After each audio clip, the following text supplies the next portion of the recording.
Hello everyone, welcome to our industrial world. The Fisher Intelligent Positioner is the benchmark in industrial automation. Not only does it make your factory automation process more efficient, but it also ensures reliability and accuracy. This picture simply shows the role of the control valve. Of course, we also need some sensors and transmitters to send data over to PLC or DCS system.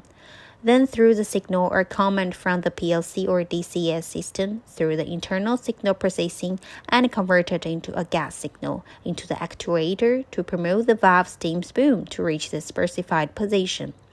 In the process, due to the pressure of the gas source and other external factors will lead to fluctuations in the valve opening. Our positioner through the advanced calculation method will also keep adjusting the output ratio to make our valve action stable, to stabilize the valve action. The following figure shows the basic configuration of a straight-through valve, valve body, actuator, positioner, and other functional requirements of the accessories. And these positioners use Hall effect principle to work.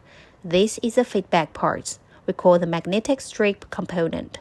Different valves because of the different travel, so we'll match the corresponding length of the magnetic strip. Welcome your valued opinion. Thanks for watching.